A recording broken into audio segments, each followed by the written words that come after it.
ਇੱਥੇ ਪਟਰੀ ਹੈਗੀ ਜੇ, ਇਹ ਦੇਖੋ ਨਾ ਉਹਦੀ ਬਾਕੀਆਤ। ਇਹ ਦੇਖੋ ਤੁਸੀਂ, ਇਹ ਪਟਰੀ ਤੇ ਅੱਜ ਹੈਗੀ ਹੈ, ਲੇਕਿਨ ट्रेन 75 साल हो गए ने ये ते नहीं चली जी इंडिया यानी कि जम्मू जाती सी। ठीक है, यह बिल्कुल जरा ना हुण एक खत्म होंदा ट्रैक जरा कि इस साइड ते सियालकोट रेलवे स्टेशन।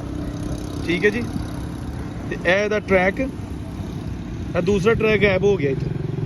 एक लाइन एक पटरी है, दूसरी पटरी दे विच सी जिहड़ी इस तरह जाती सी, ते इत्थे नाल अगे सियालकोट कैंट स्टेशन ते फिर नाल बार्डर। ਇਹ देखो तुसीं, है जनाब तुहानूं दिखा रहा खसूसी मनाजर सियालकोट तो जम्मू जी रेलवे लाइन से 1890 विछाई गई सी। ए उहदे मंजर ने, ए देखो तुसीं। अच्छा, ए कुछ लिखा है, पढ़ने की लिखा जी ते?